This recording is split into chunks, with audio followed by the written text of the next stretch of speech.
만약 당신의 인생이 하루아침에 180도 뒤바뀐다면 믿으시겠습니까?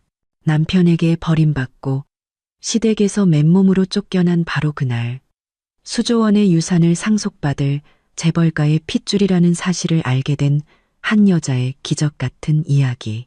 지금 시작합니다.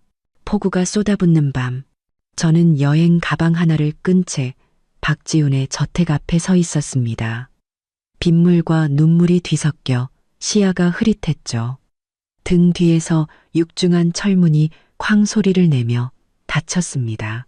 지난 3년간의 모든 기억을 잘라내는 소리 같았어요. 서은아, 너도 양심이 있으면 이쯤에서 그만해. 이혼 서류에 도장 찍고 당장 꺼지라고. 시어머니의 날카로운 목소리가 빗줄기를 뚫고 날아와 밝혔습니다. 이제 곧 윤아 씨가 들어와 살 거니까 여기서 질척거리지 말고 사라져. 저는 주먹을 꽉 쥐었습니다. 손톱이 손바닥을 파고드는 아픔도 느껴지지 않았죠. 3년 전 박지훈은 바로 이 문 앞에서 무릎을 꿇고 평생 저만을 사랑하겠다 맹세했습니다. 하지만 3년 후 그는 임신한 내연녀를 품에 안은 채 제가 집에서 쫓겨나는 모습을 차갑게 지켜보기만 했어요. 제대로 된 옷 한 벌 챙겨 나오지 못하게 하면서 말이죠. 사모님, 아니, 서은아 씨, 이걸 사장님께서 전해드리라고 했습니다. 박 집사님이 황급히 쫓아와 제게 봉투 하나를 쥐어주었습니다. 그의 눈에는 연민이 가득했죠. 택시비 하라고 20만 원 주셨습니다. 부부로서의 마지막 정이라고. 저는 실소를 터뜨리며 봉투를 갈갈이 찢어버렸습니다. 종이 조각들은 빗속에서 흩날렸죠.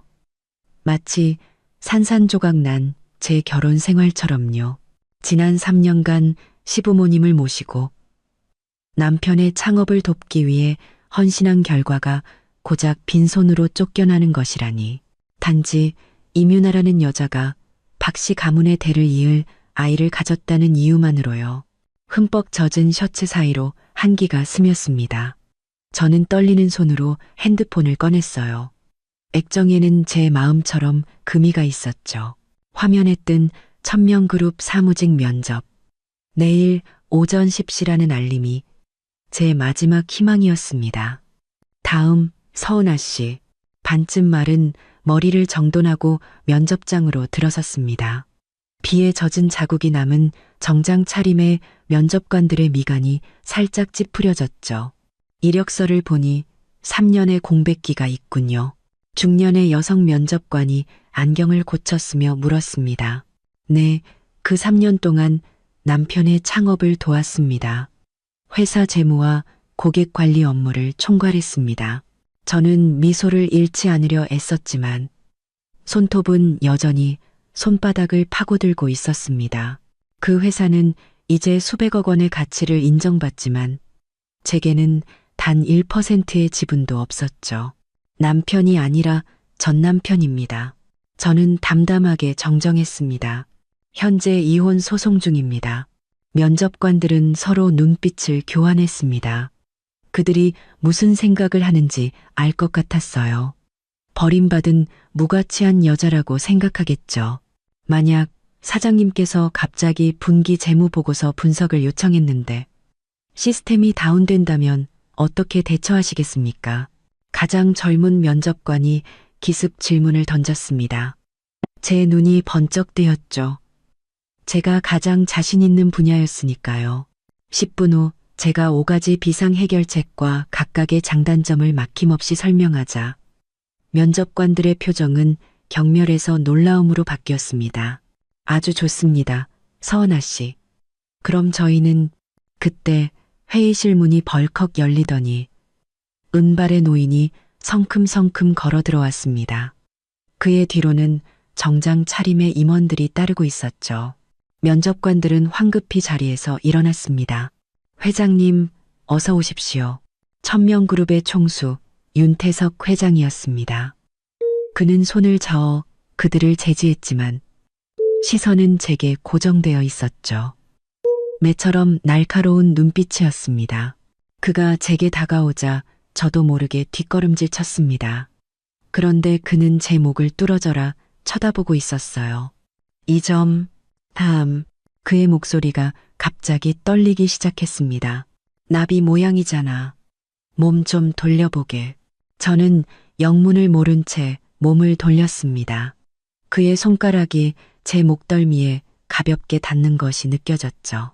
그곳에는 어릴 적 보육원 원장님이 천사의 키스라고 불렀던 나비 모양의 점이 있었습니다.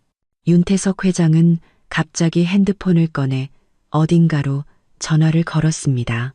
아버님, 둘째 아가씨를 찾았습니다.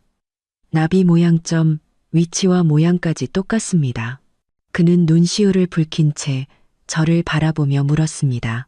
얘야, 네가 올해 28살 맞지? 그리고 왼쪽 어깨뼈 아래에 붉은 점이 하나 있고 저는 심장이 미친 듯이 뛰는 것을 느끼며 충격 속에서 고개를 끄덕였습니다. 그건 오직 저 자신만이 아는 신체적 특징이었으니까요. 20년 전 우리 윤가에서 납치되었던 둘째 아가씨, 윤서아, 우리가 너를 20년이나 찾아 헤맸다. 회의실은 숨소리 하나 들리지 않았습니다. 저는 다리에 힘이 풀려 주저앉을 뻔했죠. 눈앞에 어릴 적 기억의 파편들이 스쳐 지나갔습니다. 화려했던 방, 피아노 소리, 그리고 저를 나비 아가씨라 부르던 상냥한 목소리. 제 인생에 이 쏟아지는 폭우 뒤에 정말 무지개가 뜨려는 걸까요? 윤태석 회장의 사무실은 좋기 200평은 넘어 보였습니다. 통유리창 밖으로는 도시의 전경이 한눈에 들어왔죠. 저는 최고급 가죽 소파에 앉아 행여나 젖은 손이 이 비싸 보이는 소파를 더럽힐까봐 소파 끝자락만 만지작거렸습니다. 따뜻한 차 한 잔 마시면서 몸 좀 녹이게. 윤 회장이 직접 김이 모락모락 나는 찻잔을 건넸습니다. 컵에 새겨진 천명, 텐밍이라는 금빛 문장이 반짝였죠. 찻잔을 받아들자 따스한 온기가 손바닥으로 전해졌습니다. 회장님, 이건 분명 뭔가 착오가 있으셨을 겁니다. 저는 보육원에서 자랐습니다. 제가 어떻게, 내 왼쪽 어깨뼈 아래의 붉은 점, 그리고 목덜미의 나비 모양 점.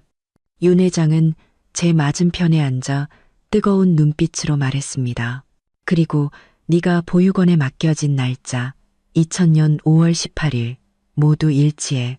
제 손가락이 심하게 떨리며 찬물이 유리 테이블 위로 몇 방울 튀었습니다. 어떻게 제가 보육원에 맡겨진 정확한 날짜를 아시는 거죠? 네가 납치된 날이 5월 16일이었으니까. 머리가 희끗희끗한 노인이 문을 열고 들어오며 말했습니다.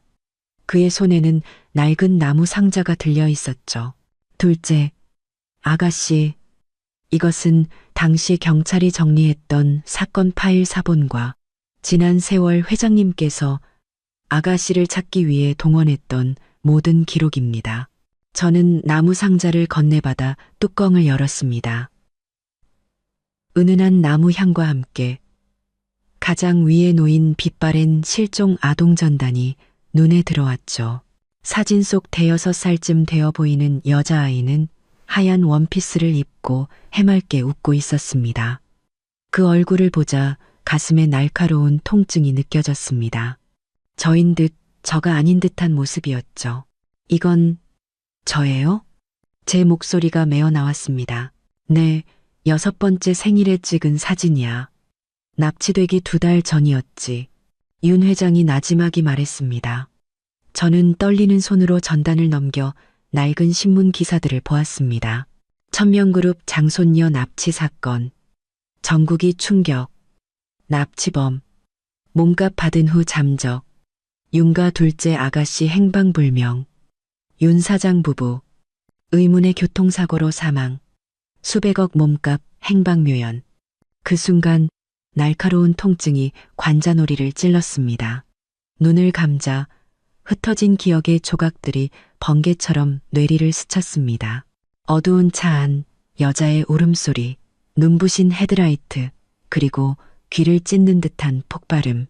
아, 저는 머리를 감싸쥐었고 찻잔은 테이블 위로 엎어져 짙은 찬물이 하얀 대리석 위로 번져나갔습니다. 서아야, 윤 회장이 제 어깨를 붙잡았습니다. 왜 그러나 제가 뭔가 기억나는 것 같아요. 저는 거친 숨을 몰아쉬었습니다. 검은색 승합차, 어떤 여자가 절 안고 있었어요. 그리고 아주 밝은 빛이 윤 회장과 최 집사는 충격적인 눈빛을 교환했습니다. 그분은 사모님이셨을 겁니다. 최 집사가 떨리는 목소리로 말했습니다. 사고 현장 목격자에 따르면 마지막 순간에 사모님께서 아가씨를 차 밖으로 밀어내셨다고 했습니다. 제 심장이 미친 듯이 요동쳤습니다. 형용할 수 없는 감정이 가슴속에서 부풀어 올랐죠. 20년간 버려진 아이라고 생각해왔는데 진실은 정반대였습니다.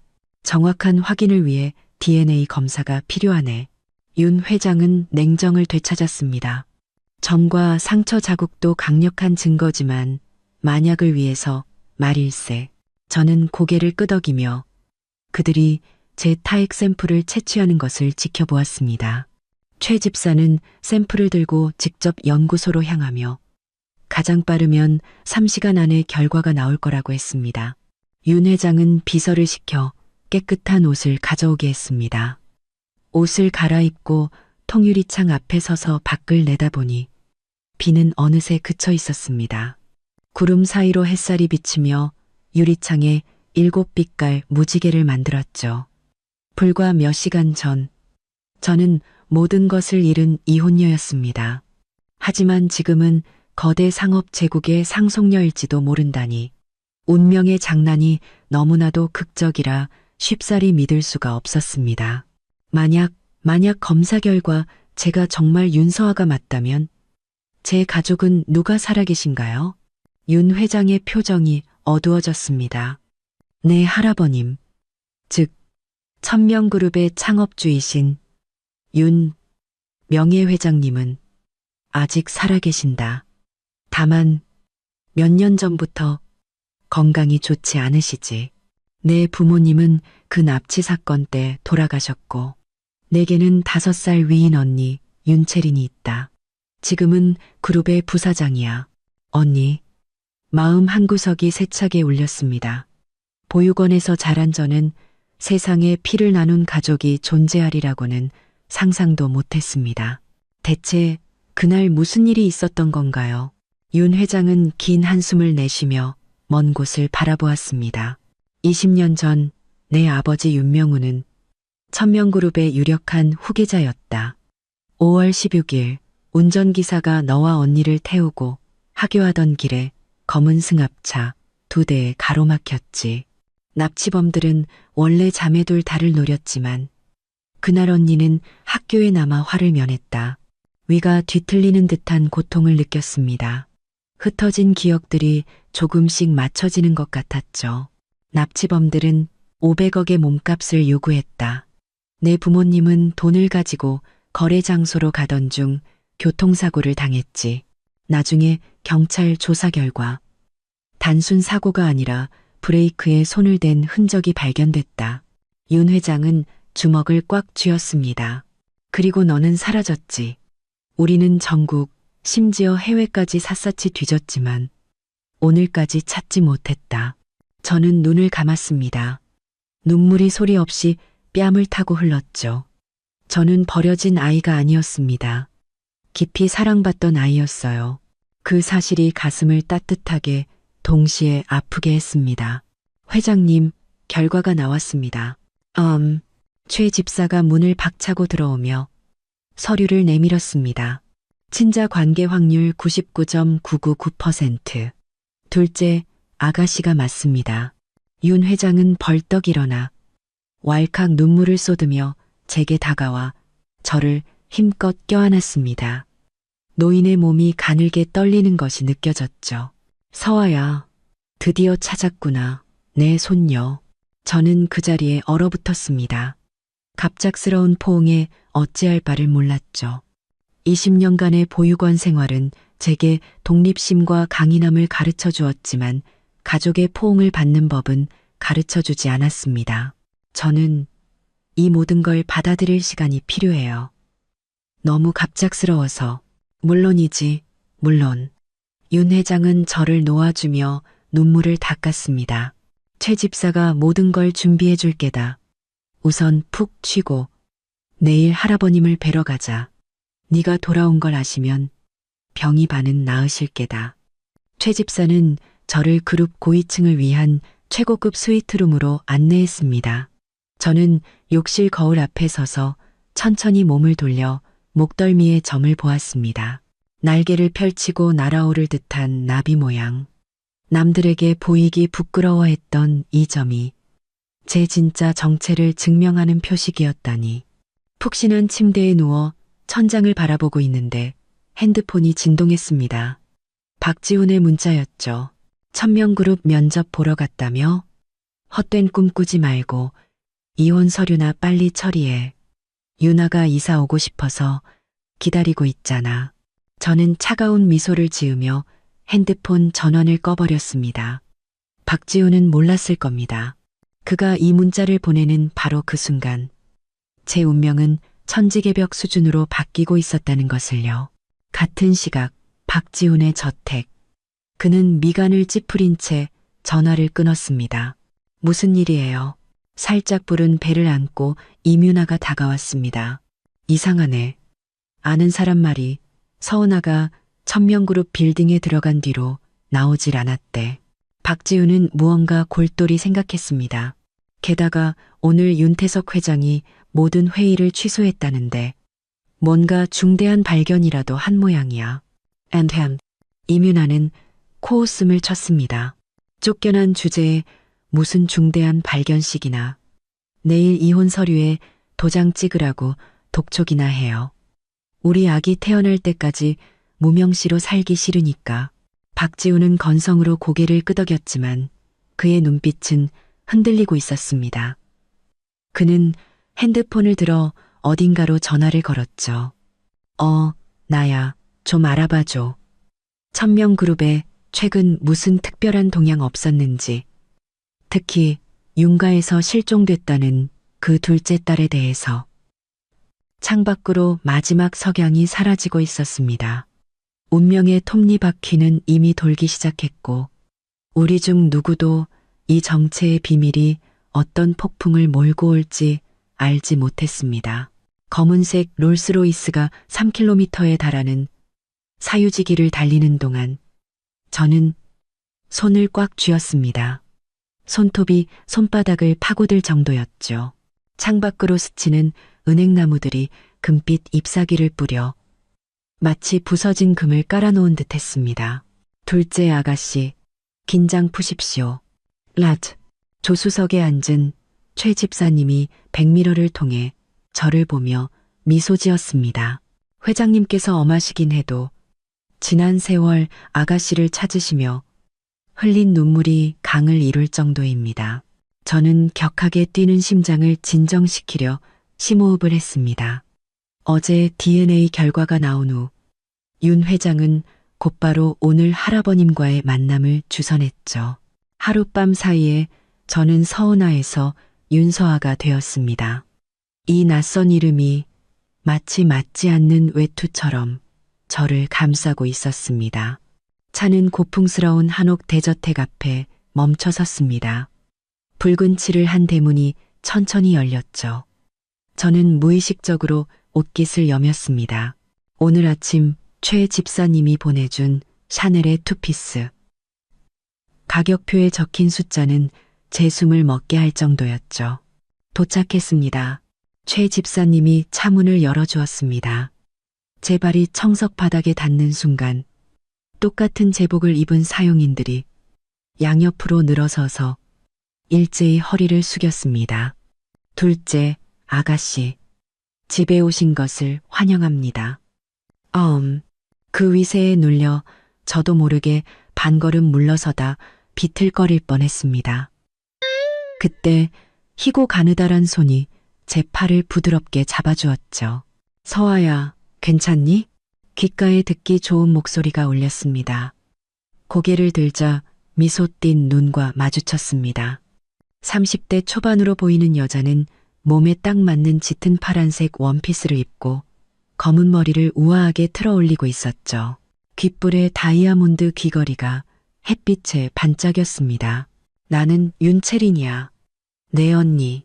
그녀는 미소 짓고 있었지만 제 위아래를 훑어보는 눈빛은 마치 엑스레이처럼 제 몸을 꿰뚫어 보는 듯 했습니다. 안녕하세요. 목이 바싹 말라 갑자기 나타난 이 언니를 어떻게 불러야 할지 몰랐습니다. 체리는 제 난처함을 눈치챈 듯 제 손을 가볍게 쥐며 말했습니다. 언니라고 부르면 돼. 자, 할아버님께서 기다리셔. 그녀를 따라 구불구불한 회랑을 지나는 동안 제 심장은 발걸음마다 세차게 뛰었습니다. 정원에는 기암괴석과 흐르는 물, 정자와 누각이 곳곳의 자리에 이 가문의 막대한 불을 과시하고 있었죠. 조각된 병풍을 지나자 햇살이 가득한 안뜰이 나타났습니다. 휠체어에 앉은 노인이 우리에게 등을 보인 채 연못의 비단잉어를 멍하니 바라보고 있었습니다. 할아버님, 체린이 부드럽게 불렀습니다. 서아가 왔어요. 휠체어가 천천히 돌아섰고 저는 비로소 윤명희 회장님의 얼굴을 마주했습니다. 세월이 깊은 주름을 새겨놓았지만 두 눈은 여전히 매처럼 날카로웠죠. 그의 시선이 제 얼굴에 닿는 순간 마치 전기에 감전된 듯 온몸이 떨렸습니다. 가까이 오너라. 노인의 목소리는 쉬었지만 힘이 있었습니다. 저는 기계적으로 앞으로 나아갔습니다. 다리에 나비라도 채운 듯 무거웠죠. 제가 그의 앞에 멈춰 서자 노인이 떨리는 손을 내밀었습니다. 몸을 돌려보거라. 저는 순순히 몸을 돌렸습니다. 그의 차가운 손가락이 제 목덜미에 머리카락을 해치는 것이 느껴졌죠. 나비 모양점. 노인의 목소리가 갑자기 메었습니다. 정말 내 서아가 맞구나. 명우 녀석과 똑같아. 따뜻한 액체 한 방울이 제 목덜미 피부 위로 떨어졌습니다. 놀라서 돌아보니 윤명예 회장님의 주름진 얼굴에 눈물이 흐르고 있었습니다. 20년, 내가 너를 20년이나 찾아 헤맸다. 이놈아. 노인의 거친 손이 제 얼굴을 감쌌습니다. 내 아비가 네가 살아있는 걸 알았더라면 얼마나 기뻐했을꼬. 가슴에 격한 통증이 밀려오며 눈물이 걷잡을 수 없이 터져나왔습니다. 보육원에서 보냈던 그 수많은 밤, 가족이 저를 알아보고 저를 사랑하고 저를 위해 눈물 흘려주는 이런 장면을 얼마나 꿈꿨던가요. 하지만 막상 현실이 되자 저는 어찌할 바를 몰랐습니다.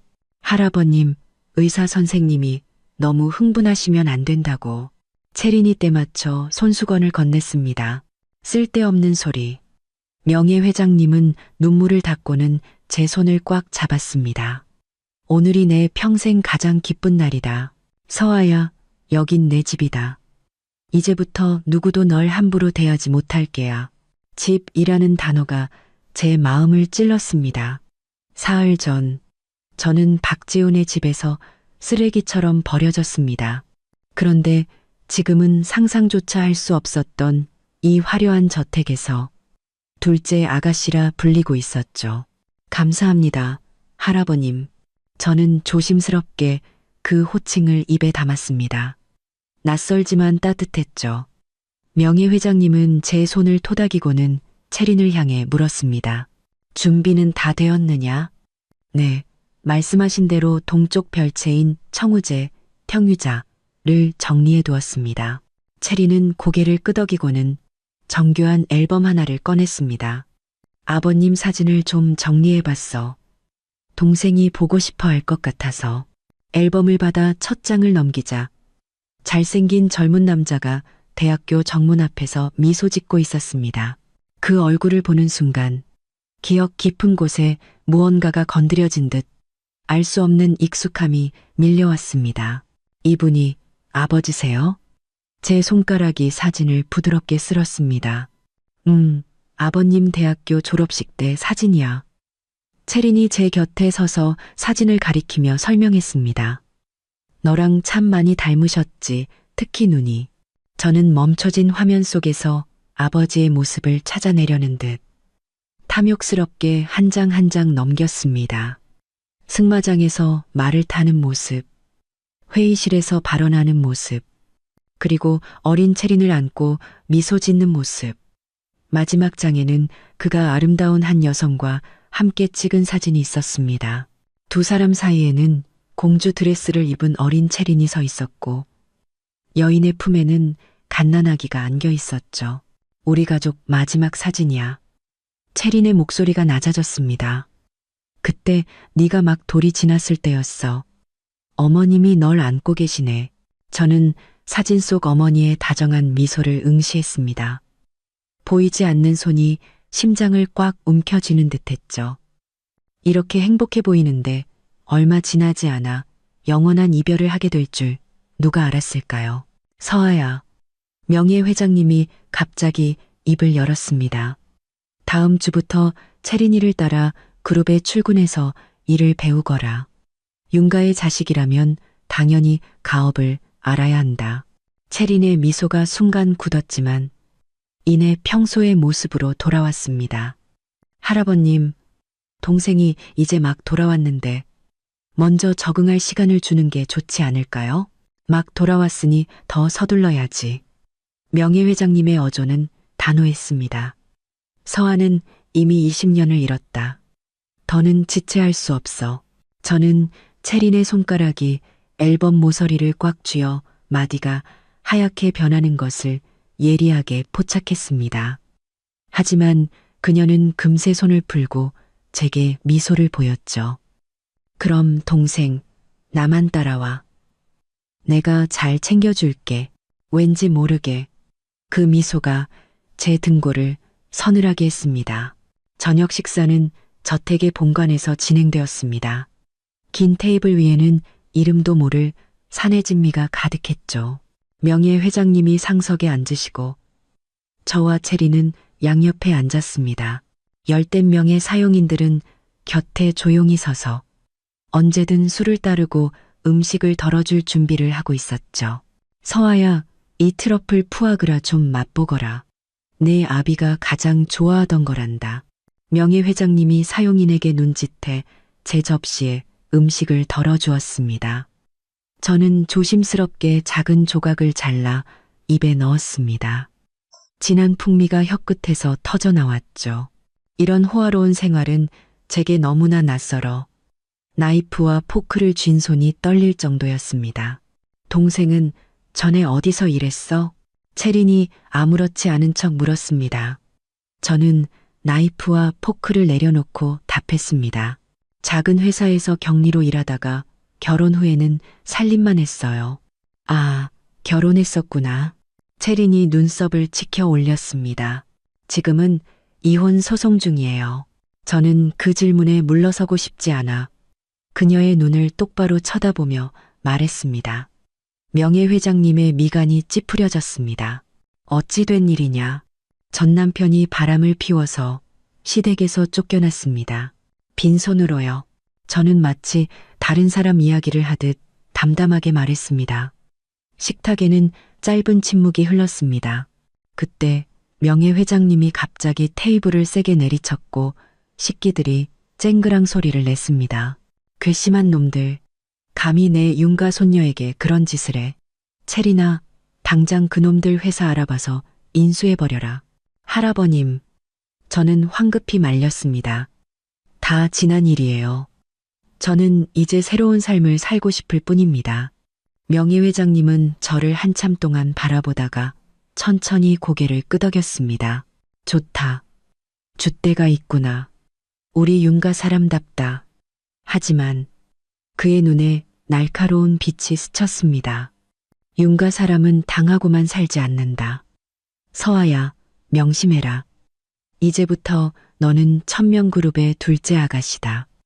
누구도 널 얕보지 못해. 저녁 식사 후 채린이 직접 저를 청우제로 데려다 주었습니다. 그곳은 독립된 2층짜리 별채로 내부는 동서양의 미가 조화롭게 어우러져 고풍스러우면서도 현대적인 느낌을 주었죠. 여긴 내 능설원 링쉐캄과도 가까우니 필요한 거 있으면 언제든 찾아와. 채린이 멀지 않은 다른 건물을 가리키며 말했습니다. 그녀는 잠시 말을 멈추고 덧붙였죠. 아, 맞다. 내일 가족 모임이 있는데 다른 친척들에게 너를 소개하는 자리야. 몇몇 분들이 좀 꼬치꼬치 캐물을 수도 있는데 너무 마음에 담아두지 마. 저는 그녀의 말 속에 담긴 경고의 의미를 어렴풋이 느끼며 고개를 끄덕였습니다. 채린이 떠난 후 저는 침실 한가운데에 서서 제가 박지훈의 집에서 살던 전체 공간보다도 더 큰 이 방을 둘러보았습니다. 통유리창 밖으로는 개인 정원이 보였고 달빛이 돌길 위에 쏟아져 꿈속 같았죠. 욕실에는 수영장만 한 대리석 욕조가 있었고 화장대 위에는 처음 보는 최고급 스킨케어와 화장품들이 가득했습니다. 옷장에는 태그도 떼지 않은 신상 옷들이 걸려 있었죠. 이 모든 것이 어지러울 만큼 호화로웠습니다. 침대 가장자리에 앉아 있는데 문득 박지훈의 집에서 보냈던 날들이 떠올랐습니다. 시어머니는 제가 목욕 시간이 길다며 물 한 통으로만 씻으라 했었고 박지훈은 제가 스킨케어 제품을 사는 것이 돈 낭비라며 자신의 쉐이빙 폼을 바르라고 했었죠. 이민아는 제 화장품을 마음대로 쓰면서 촌스러워서 좋은 걸 쓸 줄도 모른다고 비웃었습니다. 그때 핸드폰이 진동했습니다. 박지훈의 전화였죠. 저는 화면을 몇 초간 응시하다 통화 버튼을 눌렀습니다. 서은아, 이혼 서류 봤어? 유나 산부인과 다녀왔는데 아들이래. 아버지가 손주 보고 싶다고 난리시야. 박지훈 씨, 저는 그를 말을 잘랐습니다. 제 목소리는 놀랍도록 차분했죠. 내일 오전 10시 변호사 데리고 성북동 88번지 청운제로 와요. 거기서 서류에 사인하죠. 뭐, 너 지금 무슨 수작이야? 그가 의심스럽다는 듯 물었습니다. 수작 아니에요. 그냥 제가 지금 여기 살고 있거든요. 저는 가볍게 말했습니다. 아, 그리고 이민아 씨에게 전해주세요. 그동안 쓰던 제 화장품들 그냥 가지라고요. 어차피 싸구려라 천명그룹 둘째 아가씨한테는 어울리지도 않으니까. 저는 그의 대답을 듣지도 않고 전화를 끊어버리고는 실크 침대 시트 위로 핸드폰을 던져버렸습니다. 창가로 다가가 달빛 아래 정원을 내려다보았죠. 이상한 힘이 몸속에서 솟아나는 것 같았습니다. 인내하고 참고 살던 서은아는 이제 죽었습니다. 이제부터 저는 윤서아입니다. 깊은 밤 부드러운 침대에 누웠지만 잠은 오지 않았습니다. 명예회장님의 눈물, 채린의 복잡한 눈빛, 사진 속 아버지의 미소, 그리고 내일 마주해야 할 처음 보는 친척들까지. 온갖 생각들이 머릿속을 맴돌았죠. 창밖으로 바람이 불어 나무잎이 사락사락 소리를 냈습니다. 마치 이 가문에 깊이 숨겨진 비밀을 속삭이는 듯했죠. 저는 어렴풋이 느꼈습니다. 윤가의 화려한 겉모습 아래에는 거센 압류가 흐르고 있으며 저는 그 소용돌이의 중심으로 발을 들이고 있다는 것을요.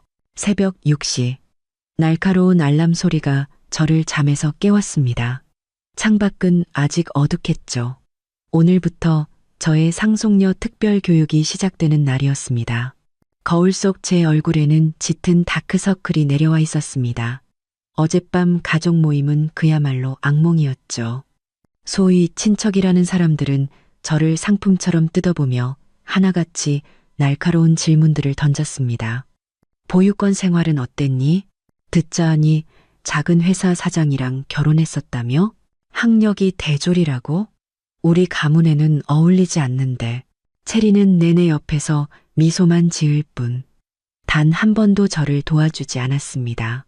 저는 찬물로 세수하고 준비된 운동복으로 갈아입었습니다.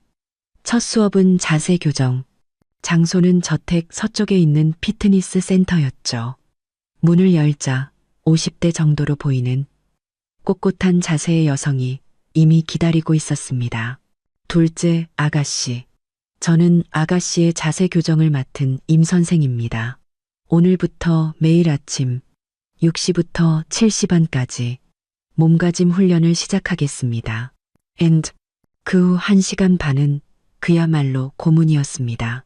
임 선생은 제 머리 위에 책을 얹고 걷게 하고 벽에 몸을 붙이고 서는 자세를 연습시키고 심지어는 막대기로 제 앉은 자세를 교정했습니다.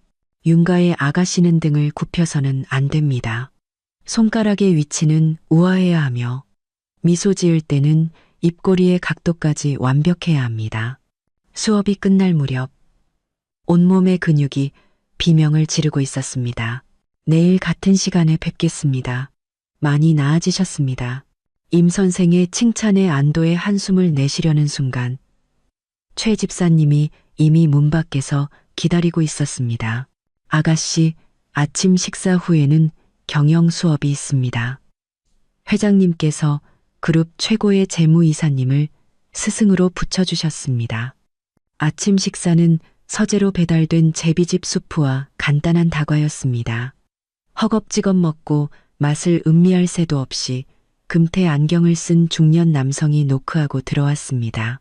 아가씨, 안녕하십니까? 재무팀의 조 이사입니다. 회장님께서 재무 기초가 있다고 하셔서 바로 그룹의 실제 사례 분석부터 시작하겠습니다. 이어진 3시간 동안 제 뇌는 최고 속도로 회전했습니다. 조 이사는 천명그룹의 재무구조, 투자 현황, 지배 구조 등을 설명했고 그 방대한 정보량에 머리가 어지러울 정도였죠. 하지만 구체적인 재무 분석에 들어가자 저는 점차 자신감을 되찾았습니다. 과거 박지훈의 창업을 도우며 만들었던 재무 모델과 본질적으로 같았거든요. 규모가 수십 배 커졌을 뿐이었죠. 이 현금 흐름 예측 모델은 원자재 가격 변동의 영향을 너무 낮게 평가한 것 같습니다. 현재 국제 정세를 고려하면 희토류 가격은 다음 분기에 최소 15% 이상 상승할 텐데요. 조 이사는 안경을 고쳤으며 놀란 눈으로 저를 쳐다보았습니다. 아가씨, 안목이 정확하시군요. 이건 지난 분기 가격을 기준으로 한 보수적인 추정치였습니다. 그는 보충 자료를 꺼내 보였습니다. 이것이 저희가 따로 분석한 민감도 분석 보고서입니다. 점심시간 1시간 동안 잠시 눈을 붙이려는데 이번에는 예절 교육 선생님이 찾아왔습니다. 프랑스에서 온 이 노부인은 자신을 마담 클레르라고 부르라며 짙은 억양의 한국말로 각종 사교 예절을 가르쳤습니다. 냅킨은 이렇게 접고 샴페인 잔은 이렇게 잡는 겁니다. 노. 아가씨, 와인잔을 맥주병처럼 잡으면 안 돼요. 오후 4시 드디어 숨을 돌릴 수 있겠다고 생각했을 때 최 집사님은 또 백발의 노신사를 모시고 왔습니다. 이분은 국립중앙박물관에서 은퇴하신 서 교수님으로 아가씨의 예술품 감정교육을 맡아주실 겁니다. 서 교수님은 몇 점의 조선백자를 가져와 진품과 위작을 구별하는 법, 제작 연대를 추정하는 법을 가르쳤습니다. 감시가는 하루아침에 길러지는 것이 아닙니다. 하지만 적어도 가문의 소장품 중 어떤 것이 진품인지는 알아야 남에게 속지 않으시겠죠. 밤 7시 너덜너덜해진 몸을 이끌고 청우제로 돌아왔지만 저녁 식사는 본관에서 명예회장님과 함께 해야 했습니다.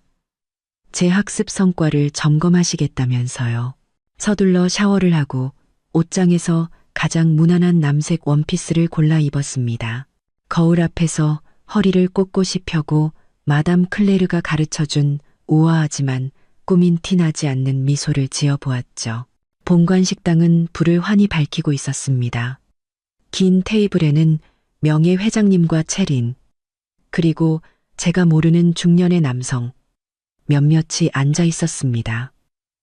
아마도 윤가의 핵심 경영진이겠죠. 서아가 왔구나. 내 오른쪽에 앉거라. 모든 시선이 제게 쏠리는 것이 느껴졌습니다.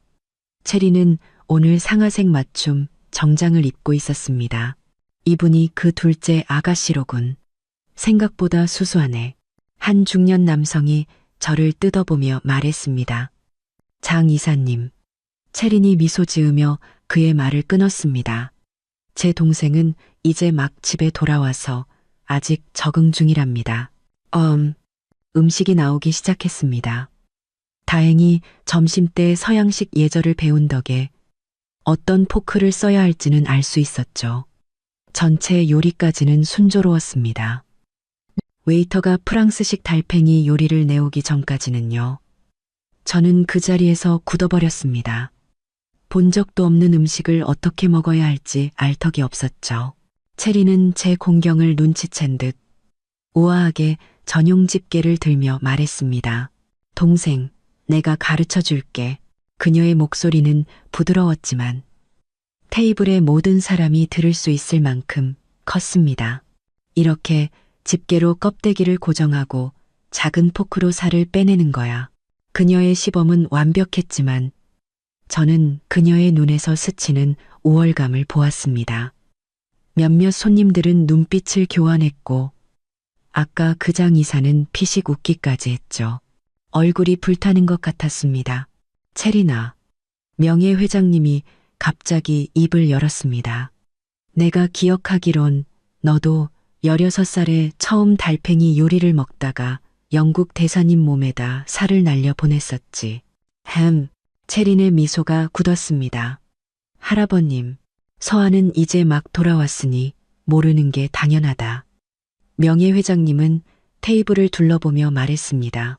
여기 앉은 사람들 중에 실수 한 번 안 해본 사람 있나? 장 이사, 자네는 작년에 시장님 사모님 옷에 와인 쏟지 않았나? 장 이사의 얼굴이 넥타이처럼 붉어졌습니다. 명예회장님은 저를 향해 온화한 눈빛으로 말했습니다. 서아야, 긴장하지 마라. 윤가 사람은 완벽할 필요는 없지만 진실해야 한다. 코끝이 찡해지며 눈물이 날 뻔했습니다. 그 간단한 몇 마디가 어떤 예절 교육보다도 진정한 품격이 무엇인지 깨닫게 해주었죠. 저녁 식사 후 명예회장님은 저를 서재로 불렀습니다. 오늘 어땠느냐? 세탁기 안에 던져져 하루 종일 핑핑 돈 것 같았습니다. 저는 솔직하게 답하고는 황급히 덧붙였습니다. 하지만 정말 많은 것을 배웠습니다. 명예회장님은 웃으셨습니다. 익숙해지면 괜찮을 게다. 내 아버지와 삼촌도 그렇게 배웠어. 네, 아비는 뭘 배우든 빨랐지. 특히 사업 쪽으로는 하나를 가르치면 열을 알았어. 오늘 네가 한 재무 분석도 그 녀석의 기질이 보이더구나. 아버지, 어떤 분이셨어요? 내 아비는 하버드 경영대학원을 최연소로 졸업하고 22살에 천명그룹의 첫 해외 인수를 성공시켰다. 하지만 가족들 앞에서는 절대 뽐내는 법이 없었지. 출장에서 돌아오면 가장 먼저 체린이와 놀아주고 네 어머니에게는 그녀가 가장 좋아하는 흰 장미를 안겨주곤 했다. 노인의 목소리가 잠시 메었다가 이내 평정을 되찾았습니다. 너는 아비를 많이 닮았다. 외모뿐만 아니라 그 날카로운 사업적 직감까지도 말이야. 체린이도 훌륭하지만 남의 시선을 너무 의식해. 내 아비가 가졌던 과감한 도전 정신이 부족하지. 가슴이 뭉클했습니다. 집에 돌아온 이후 저의 부족한 예의 범절이 아닌 제 능력을 인정해 준 사람은 처음이었습니다. 할아버님, 왜 갑자기 저를 그룹에 들어오라고 하신 건가요? 언니는, 체린이는 훌륭한 관리자다. 하지만 윤가에는 관리자만 필요한 게 아니야.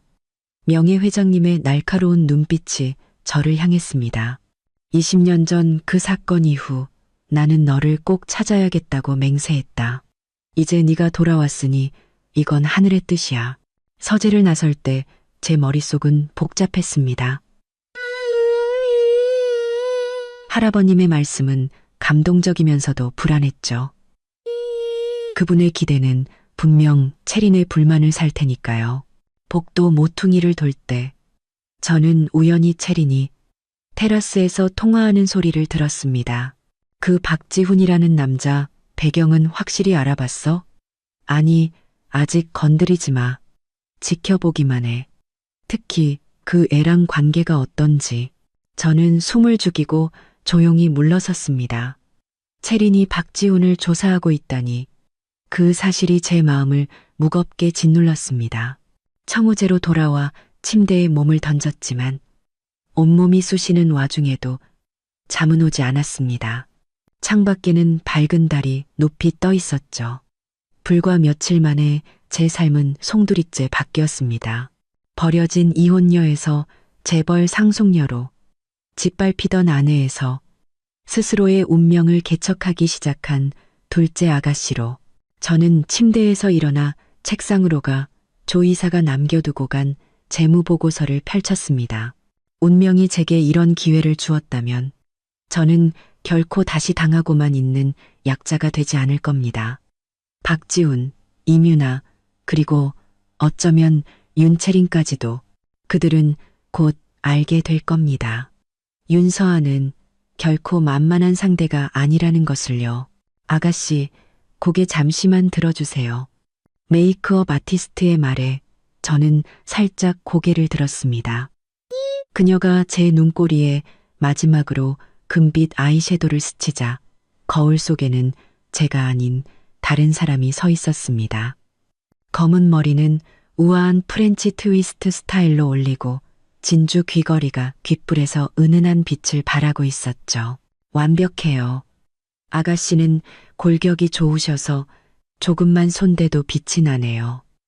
And for 제가 일어서자 두 명의 하녀가 조심스럽게 맞춤 드레스를 입혀주었습니다. 샴페인색 실크 드레스는 허리에 자잘한 크리스털이 박혀 있어 움직일 때마다 은하수처럼 반짝였죠. 오늘 밤은 천명그룹과 프랑스 파트너사의 계약 체결 기념 파티가 있는 날. 저는 윤가 둘째 아가씨로서 처음으로 제게 공식 데뷔하게 되는 겁니다. 롤스로이스 팬텀이 도심의 5성급 호텔을 향해 부드럽게 나아갔습니다. 창밖의 네온 사인을 보며 유리에 비친 제 모습을 바라보는데 문득 반년 전 박지훈 회사 송년회가 떠올랐습니다. 유행 지난 원피스를 입고 갔다가 이뮤나가 일부러 쏟은 와인에 옷을 버렸었죠. 박지훈은 그저 제게 유난 떨지 말라며 차갑게 말할 뿐이었습니다. 아가씨, 도착했습니다.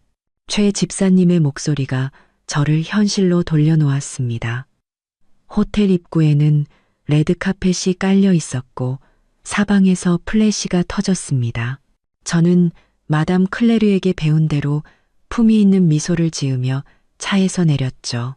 저 사람이 윤가에서 찾았다는 둘째 아가씨인가 봐. 기품이 있네. 듣기론 민간에서 자랐다는데. 기자들의 수군거림을 뒤로하고 연회장에 들어서자 크리스털 샹들리에의 눈부신 빛이 쏟아졌습니다.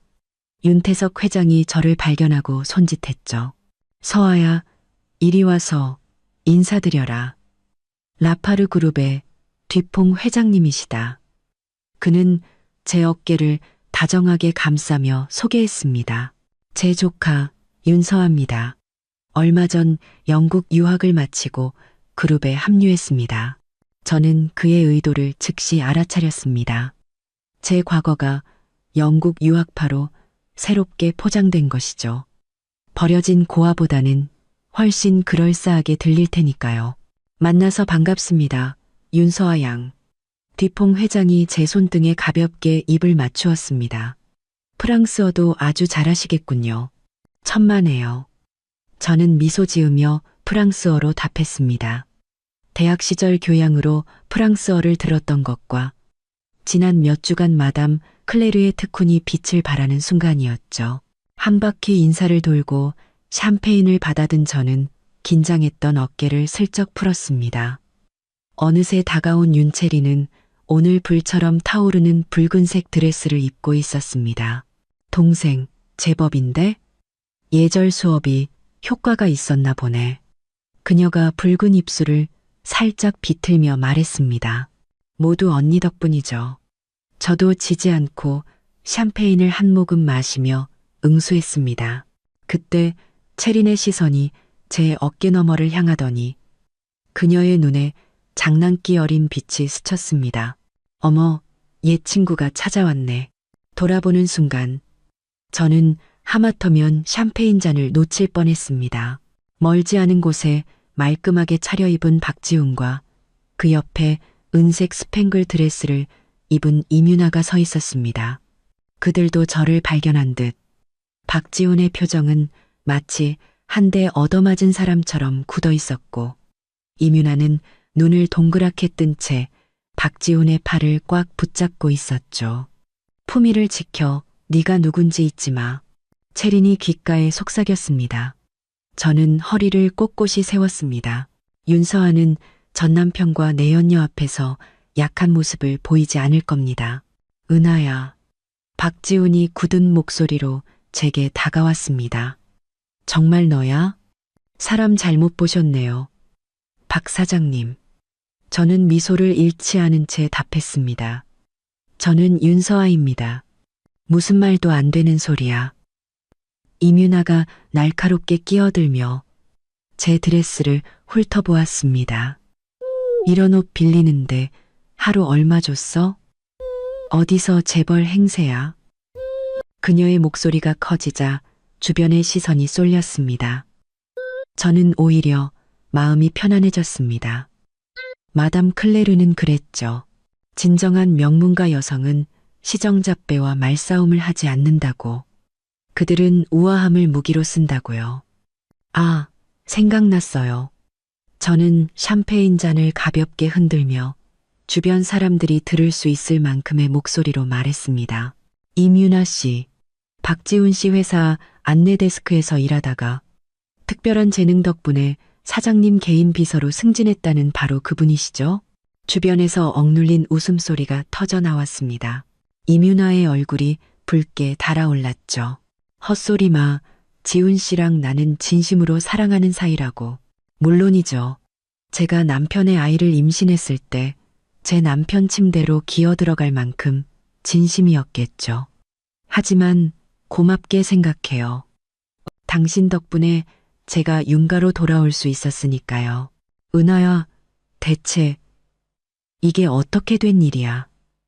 박지훈이 드디어 말문을 열었습니다. 박 사장. 그때 윤태석 회장이 제 곁으로 다가왔습니다. 그의 위험 있는 목소리에 박지훈은 입을 다물었죠. 내 조카를 아는 사이인가? 윤 회장님.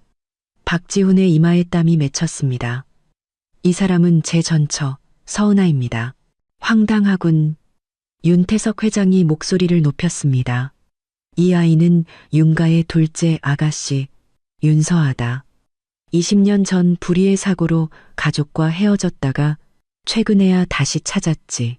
박 사장은 지금 우리 윤가가 사람을 잘못 찾았다고 말하고 싶은 건가?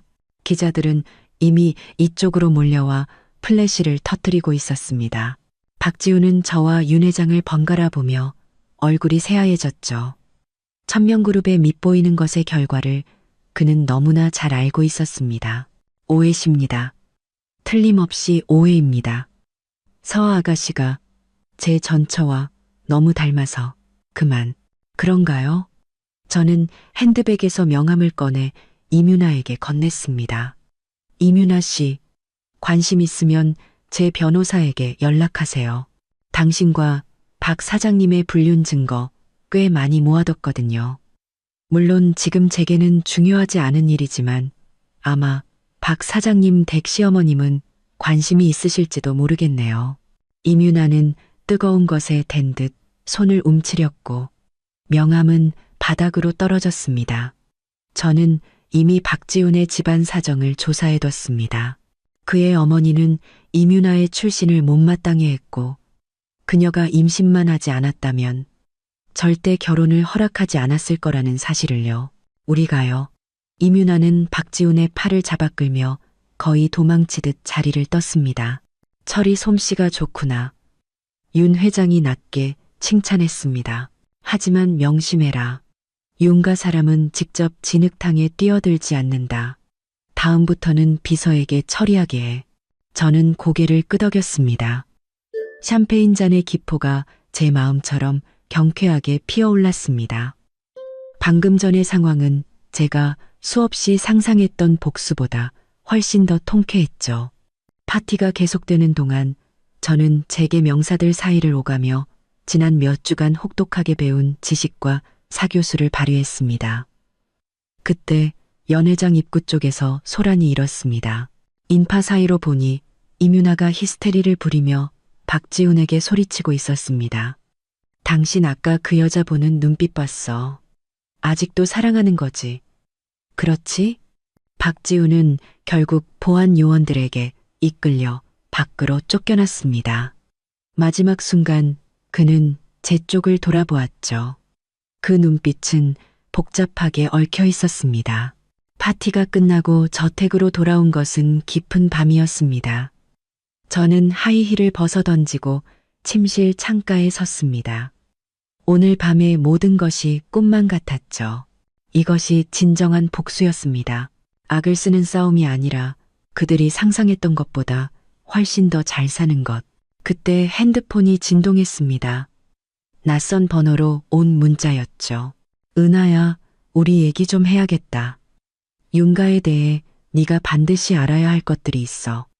내일 오전 10시 신라호텔 커피숍에서 보자. 박지훈.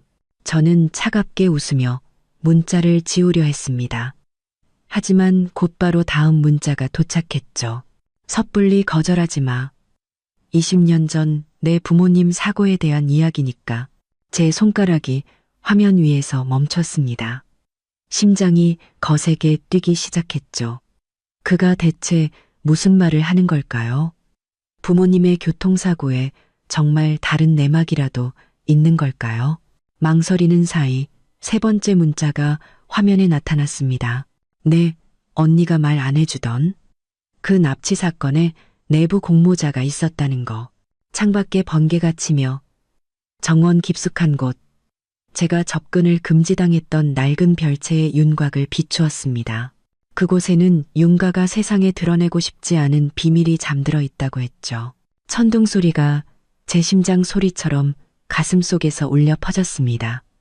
박지훈은 이 사실들을 어떻게 아는 걸까요? 그리고 더 중요한 것은 그의 말이 과연 사실일까요? 신라호텔 커피숍 약속 시간이 30분이나 지났지만 저는 여전히 청우제 서재에 앉아 있었습니다. 박지훈의 문자는 제 마음을 어지럽혔죠. 아가씨, 회장님께서 큰 서재로 오시랍니다. 최 집사님의 목소리에 저는 핸드폰을 감추고 표정을 가다듬었습니다. 큰 서재는 명예회장님의 개인 공간으로 평소에는 체린조차 함부로 들어갈 수 없는 곳이었죠. 문을 열자 오래된 책 특유의 묵향이 풍겨왔습니다. 명예회장님은 넓은 원목 책상 뒤에 앉아 낡은 앨범 몇 권을 펼쳐놓고 계셨습니다. 서아야, 이리 오너라. 어제 파티에서 아주 잘했다더구나. 프랑스 손님들에게 아주 좋은 인상을 남겼다고 들었다. 감사합니다, 할아버님. 저는 미소로 답했지만 시선은 책상이 낡은 사진 한 장에 꽂혔습니다. 젊은 시절의 아버지가 요트 갑판 위에 서 있는 사진이었죠. 명우가 25 생일에 찍은 거다. 저 해저포 하이데오를 얼마나 아꼈는지. 아버지는 바다를 좋아하셨군요. 아주 좋아했지. 어릴 때 잘못하면 저 요트로 도망가서 우리를 애먹이곤 했다. 그의 손가락이 사진을 쓸었습니다. 납치 사건. 바로 전날에도 너와 채린이를 데리고 바다에 나가겠다고 했었는데 심장이 쿵 내려앉았습니다. 또 납치 사건. 윤가에 들이운 이 그림자는 제 부모님을 앗아가고 제 인생을 바꿔놓았습니다. 할아버님, 그 납치 사건 정말 단순 사고였을까요? 명예회장님의 표정이 순간 굳어지고 눈빛이 칼날처럼 날카로워졌습니다. 왜 그런 질문을 하는 게냐? 그냥 이상해서요. 납치범들이 몸값을 받고도 왜 굳이 교통사고를 일으켰을까요? 자기들 발등을 찍는 짓이잖아요. 서재에는 침묵이 흘렀습니다. 명예회장님은 천천히 앨범을 덮고 깊어진 눈으로 말했습니다. 경찰은 당시 부모님이 범인들 얼굴을 기억할까봐 그랬을 거라고 결론 내렸다. 왜 갑자기 그 일을 궁금해하는 거지? 그냥 부모님에 대해 더 알고 싶어서요. 저는 고개를 숙이며 박지훈의 문자에 대해서는 말하지 않았습니다. 명예회장님은 저를 한참 바라보다 결국 한숨을 쉬셨습니다. 하긴 너도 이제 다 컸으니 알 권리가 있겠지. 그는 휠체어를 돌려 뒤편 금고에서 누런 서류 봉투 하나를 꺼냈습니다. 당시 사건 자료의 일부다. 가져가 보거라. 하지만 기억해라. 어떤 상처는 들춰낼수록 살아있는 사람을 더 고통스럽게 할 뿐이다. 서류 봉투는 생각보다 훨씬 무거웠습니다. 아, 맞다. 다음 주 이사회에서 동남아시아 프로젝트 보고를 듣기로 했다. 채린이가 내게 맡겨보는 게 어떻겠냐고 하더구나. 잘 준비해보거라. 심장이 쿵 내려앉았습니다. 동남아 프로젝트는 1000명 그룹의 최근 역점 사업. 채린이 이 기회를 제게 넘긴 것은 분명 다른 꿍꿍이가 있을 겁니다. 청우제로 돌아오자마자 저는 서류 봉투를 열었습니다. 빛바랜 사건 보고서, 현장 사진, 신문기사, 사본들이 쏟아져 나왔죠. 교통사고 현장을 찍은 사진 한 장의 위가 경련을 일으켰습니다. 찌그러진 차체 잔해 사이로 창백한 손 하나가 보였습니다. 저는 울렁거림을 참고 계속 서류를 넘겼습니다. 마지막 장에서 저는 간과되었던 증인 진술서 하나를 발견했습니다. 길가 노점상 한 명의 증언이었죠. 그는 사고 몇 분 전 사고 차량 뒤편에서 두 사람이 황급히 사라지는 것을 보았고 그중 한 명의 손에 무언가 반짝이는 것이 들려 있었다고 했습니다. 하지만 이 중요한 단서는 보고서 가장 마지막에 있었고 후속 수사 기록은 없었습니다. 수사를 종결한 형사반장의 이름은 잉크가 번져 임이라는 성씨만 겨우 알아볼 수 있었죠. 그때 박지훈에게서 다시 문자가 왔습니다. 네가 오지 않으면 내가 아는 걸 언론에 팔아버릴 수밖에. 예를 들면 윤가 큰 아가씨가 왜 너라는 동생에게 그렇게 관심이 많은지 같은 것들 말이야. 이건 명백한 협박이었지만 채린에 대한 암시는 제 아픈 곳을 찔렀습니다. 저는 망설이다 답장을 보냈습니다. 내일 같은 시간 같은 장소에서 봐. 다음 날 아침 저는 일찍 그룹 본사로 가 동남아 프로젝트 팀 사무실로 향했습니다. 3억 달러 규모의 이 프로젝트는 현지 토지 수용 문제로 교착 상태에 빠져 있었죠. 아가씨, 프로젝트 관련 전체 자료입니다. 부사장님께서 직접 검토하시라고 하셨습니다. 프로젝트 팀장인 장 과장이 두꺼운 서류 뭉치를 건네며 말했습니다. 저는 그의 눈에 스치는 불안감을 놓치지 않았습니다. 하루 종일 회의실에 틀어박혀 데이터를 검토한 결과 저는 세 번째 보고서에서 미묘한 모순점을 발견했습니다. 토지 보상금 지급 기록과 주민들이 실제 수령한 금액이 맞지 않았습니다. 차액은 거의 200만 달러에 달했죠. 더 이상한 것은 수령인들의 서명이 모두 비슷해 마치 한 사람이 쓴 것 같았다는 점입니다. 장 과장님, 이 차액에 대해 설명해 주실 수 있겠습니까? 장 과장의 이마에 즉시 식은땀이 맺혔습니다. 그건 현지 중개인 수수료입니다. 업계 관행이죠. 수수료는 따로 기재해야지 주민보상금에서 제하는 게 아닙니다. 그리고 이 서류에 따르면 이 돈의 최종 승인자는 저는 서명 페이지를 넘기고 눈을 가늘게 떴습니다. 윤채린의 서명이었습니다. 장 과장의 얼굴이 새하얘졌죠. 아가씨, 이건 분명 오해가 됐습니다. 저는 서류를 덮었습니다. 이사회에 제가 직접 설명하겠습니다.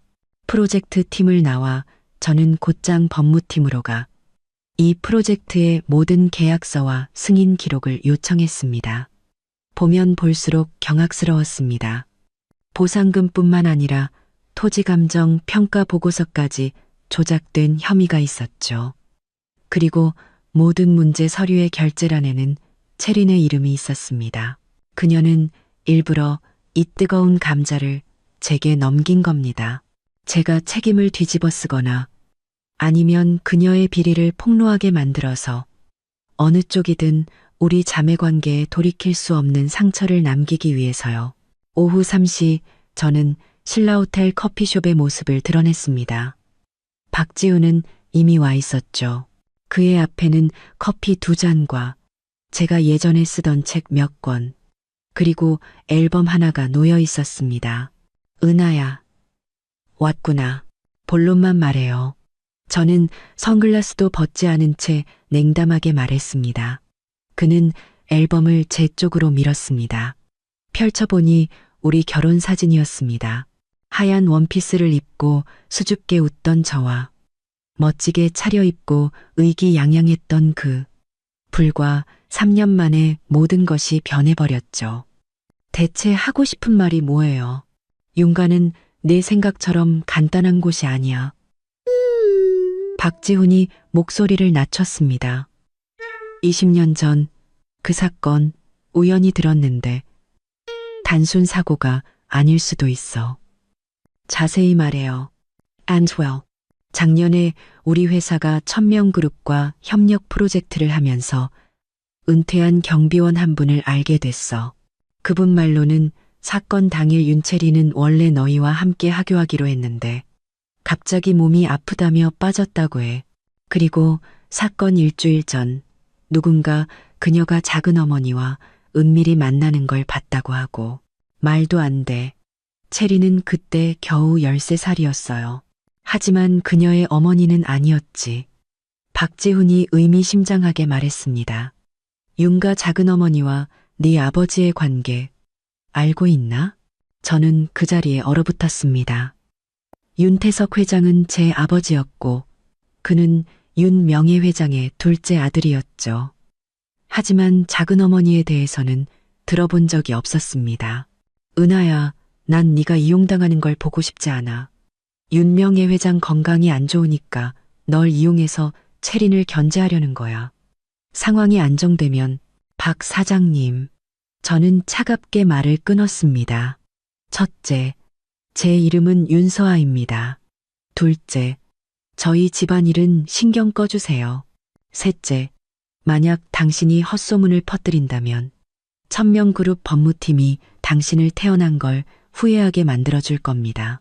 자리를 뜨려는 제 등 뒤로 박지훈이 낮게 말했습니다. 다음 주 화요일 이사회, 윤채린을 조심해. 널 가만두지 않을 거야. 천명그룹 빌딩으로 돌아와 법무팀에서 조사를 계속했습니다. 해질 무렵 서류 뭉치를 들고 엘리베이터로 향하는데 비상계단에서 채린의 목소리가 들려왔습니다. 이사회 전에 그 감정평가 보고서 확실히 준비해. 아니, 이메일 말고 직접 전달해. 저는 숨을 죽이고 다가갔지만 마지막 한마디만 들을 수 있었습니다. 박지훈 쪽은 계속 접촉해. 하지만 너무 많은 걸 알게 하지는 말고. 엘리베이터가 띵 소리를 내며 도착하자 채리는 황급히 통화를 끊고 엘리베이터에 올라탔습니다. 박지훈과 채린이 연락을 하고 있었습니다. 둘은 대체 무슨 꿍꿍이일까요? 사무실로 돌아와 프로젝트 서류를 다시 검토했습니다. 밤 11시 토지 감정 평가 보고서 부록을 넘기다가 저는 결정적인 증거를 발견했습니다. 중간에 교묘하게 끼워 넣어진 보충 협약서였죠. 분쟁 지역의 감정평가 회사가 세계적인 명성의 회사에서 해양 감정평가라는 작은 회사로 바뀌어 있었습니다. 그리고 더 충격적인 것은 그 회사의 주소지가 박지훈 회사 옛 주소와 같았다는 사실입니다. 저는 모든 증거를 휴대폰으로 찍었습니다. 심장이 북처럼 울렸죠. 채린과 박지훈이 손을 잡고 제게 덫을 놓은 겁니다. 대체 왜? 단지 이사회에서 저를 망신주기 위해서? 아니면 그들은 원래부터 아는 사이였고 박지훈이 제게 접근한 것 자체가 다른 목적이 있었던 걸까요? 창밖으로 번개가 치며 책상 위 아버지 사진을 비추었습니다. 명예 회장님의 말이 떠올랐습니다. 납치 사건 바로 전날에도 너와 채린이를 데리고 바다에 나가겠다고 했었는데 두통과 함께 기억의 파편들이 번개처럼 스쳤습니다. 짭짤한 바닷바람, 눈부신 갑판, 그리고 어떤 소녀의 날카로운 웃음소리. 나비야, 이리 와, 뛰어내려봐. 그리고 이어지는 어둠과 울음소리, 날카로운 브레이크 소리. 저는 벌떡 일어섰고 서류들이 바닥에 흩어졌습니다. 그때 최 집사님에게서 문자가 왔습니다. 아가씨, 아직 회사에 계십니까? 회장님께서 걱정하십니다. 기사를 보내드릴까요? 저는 심호흡을 하고 답장을 보냈습니다. 곧 들어가겠습니다. 괜찮습니다. 서류를 정리하다가 폴더에서 사진 한 장이 떨어졌습니다. 프로젝트 팀이 지난주에 찍은 현장 답사 사진이었죠. 배경에는 낡은 하얀 요트 한 척이 조용히 정박해 있었습니다. 뱃머리에는 해저포 하이데호라는 세 글자가 희미하게 보였습니다. 이것은 우연이 아니었습니다. 채린이 이 프로젝트를 제게 맡긴 데에는 분명 특별한 이유가 있었습니다. 저는 사진을 꽉 쥐고 대담한 결심을 했습니다. 내일 당장 인도네시아 현장으로 날아가 그 요트와 분쟁 지역을 직접 확인하겠다고.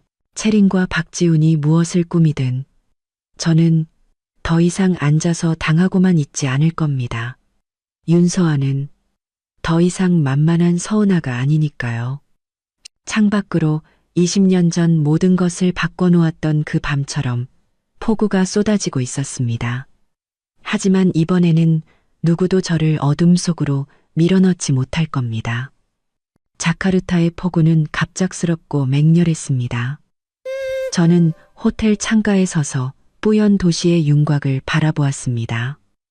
손에 쥔 프로젝트 서류는 이미 너덜너덜해져 있었죠. 사흘 전 저는 채린 몰래 인도네시아로 날아왔습니다. 그 분쟁 지역과 근처에 정박해 있다는 해저포를 직접 보기 위해서였죠. 핸드폰이 진동했습니다. 최 집사님의 메시지였습니다. 아가씨, 회장님께서 모레 이사회에 꼭 참석하셔야 한다며 전용기를 보내셨습니다. 동남아 프로젝트에 문제가 생겼다고 합니다. 오늘 아침 현지 주민들이 공사 현장을 막아섰습니다. 저는 즉시 프로젝트 팀에 전화를 걸었습니다. 장 과장님, 어떻게 된 겁니까? 보상금 재산정하기로 하지 않았습니까? 아가씨, 장 과장의 목소리는 당황으로 가득했습니다. 새로운 문제입니다. 주민들이 우리가 수용한 토지에 그들의 신성한 묘지가 포함되어 있다고 주장합니다. 지금 언론까지 몰려왔습니다. 신성한 묘지라니 최초 감정평가 보고서에는 전혀 없던 내용이었습니다. 잠깐만요. 그 땅, 바닷가 근처에 낡은 요트 한 척이 있는 곳 맞습니까? 전화기 너머로 몇 초간 침묵이 흘렀습니다. 네, 아가씨, 어떻게 아셨습니까? 심장이 쿵 내려앉았습니다. 흩어진 기억의 조각들은 상상이 아니었습니다. 해저포는 분명 이 땅과 관련이 있었습니다. 20년 전 미스터리의 해답이 바로 여기에 있을지도 모릅니다. 잘 들으세요. 첫째, 모든 공사를 중단하십시오. 둘째, 현지에서 가장 존경받는 원로를 찾아 대화를 시도하십시오. 셋째, 주민총회를 준비하십시오. 제가 2시간 안에 현장으로 가겠습니다. 암수. 전화를 끊고 저는 즉시 현지에서 가장 유능한 변호사를 섭외했습니다. 1시간 후 우리는 빗속을 뚫고 현장으로 향했죠. 공사장은 아수라장이었습니다. 수십 명의 주민들이 입구를 막고 피켓을 들고 있었죠. 저는 천명그룹의 윤서아입니다. 문제를 해결하러 왔습니다. 제가 인도네시아어로 외치자 군중은 잠시 조용해졌다가 이내 더 격렬한 비난을 쏟아냈습니다. 백발의 노인이 앞으로 걸어 나오며 날카로운 눈으로 말했습니다. 당신들이 우리 조상의 안식처를 파괴했소. 그는 이 마을에서 가장 존경받는 원로 다르마였습니다. 다르마 어르신, 실례지만 조상님들을 언제 이곳에 모셨는지 여쭤봐도 되겠습니까? 내 할아버지의 할아버지가 저기 묻혀 있소. 그리고 저 유령선. 20년 전에도 죽음을 몰고 오더니 이제 당신들이 또 왔구려. 유령선. 저는 그의 손가락이 가리키는 곳을 보았습니다. 빗줄기 사이로 해저포의 윤곽이 희미하게 보였죠. 심장이 미친 듯이 뛰기 시작했습니다. 저는 가판 위로 올라섰습니다. 낡은 나무판이 삐걱거렸죠. 선실문은 녹슬어 있었고 변호사가 쇠막대로 겨우 열었습니다. 어두운 선실 안은 곰팡내로 가득했습니다. 손전등 불빛이 먼지 쌓인 조종대와 썩은 소파를 지나 낡은 금고에 멈췄습니다. 열 수 있겠습니까? 변호사는 자물쇠를 살피더니 전문 도구가 필요하다고 했습니다. 실망하려는 순간 금고 아래 바닥에 나무판 하나가 눈에 띄었습니다. 억지로 열었던 흔적이 있었죠. 손으로 밀자 나무판이 열리며 방수 가방 하나가 드러났습니다. 아가씨, 장과장이 선실 밖에서 소리쳤습니다. 주민들이 다시 흥분하고 있습니다. 저는 방수 가방을 재빨리 가방에 쑤셔 넣고 밖으로 나갔습니다. 다르마 어르신, 천명그룹은 이 신성한 땅을 존중하겠습니다. 저희는 프로젝트 계획을 전면 수정하여 이 야자수습과 유령선 구역을 보존하고 정식으로 조상님들을 기리는 기념비를 세워드리겠습니다. 상인들은 거짓말을 잘하지. And 내일 이 시간 서면 약속과 보상안을 가지고 다시 오겠습니다. 만약 제가 약속을 지키지 않는다면 그때는 계속 항의하셔도 좋습니다. 노인은 결국 고개를 끄덕였습니다. 호텔로 돌아오는 길에 저는 방수 가방을 열었습니다. 안에는 항해 일지와 빛바랜 사진 몇 장이 들어 있었죠. 일지의 마지막 장, 납치 사건 바로 전날의 날짜. 아래에는 이런 글이 휘갈겨져 있었습니다. 체린이 기어코 따라 나섰다. 하지만 계획을 바꿀 순 없다. 내일이면 윤가는 우리 것이 될 것이다.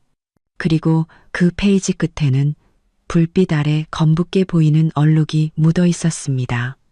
사진은 더욱 충격적이었습니다. 젊은 시절의 아버지는 요트 위에 서 있었지만 그의 곁에 있는 사람은 제 어머니가 아닌 낯선 미모의 여인이었습니다. 두 사람은 다정하게 포옹하고 있었죠. 사진 뒷면에는 명우와 인해 해저포에서 1999라고 적혀 있었습니다.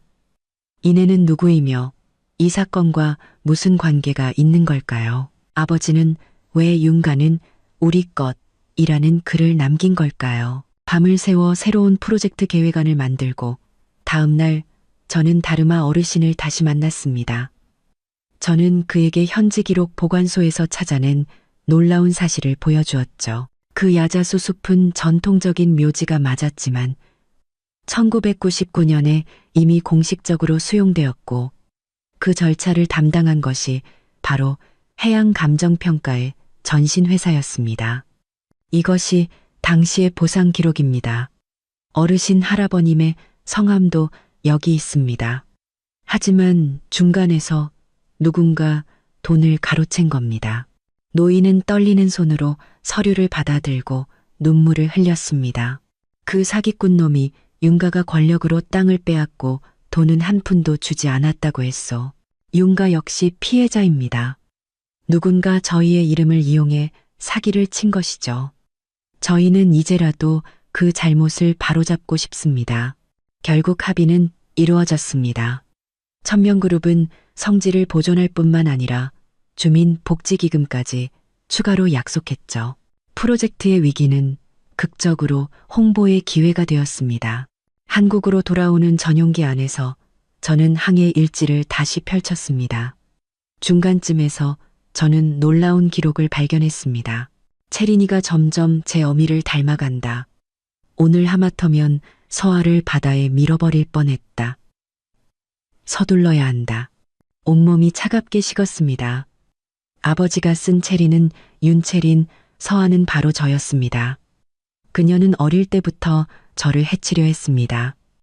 그렇다면 그 납치 사건은 이 사회에서 저는 인도네시아 위기 해결 과정과 해양 감정 평가와 박지훈의 연관성에 대해 조리 있게 보고했습니다.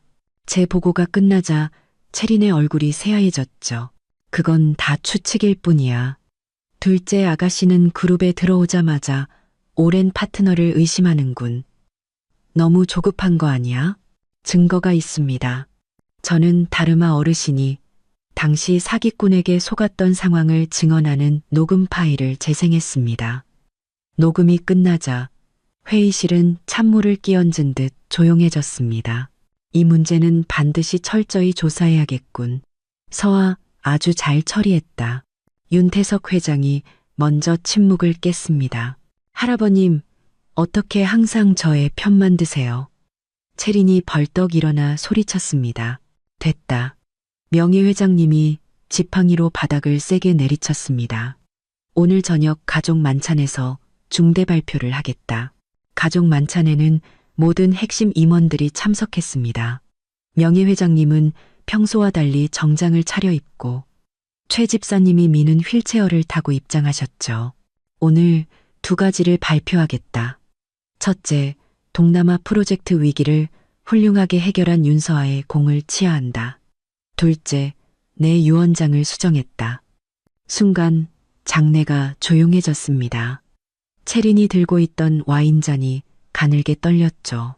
나는 이제 늙었다. 윤가의 미래를 위해 천명그룹 지분 60%를 윤서아에게 상속하고 그녀를 차기 회장으로 지명한다. 할아버님, 채린이 이성을 잃고 비명을 질렀습니다.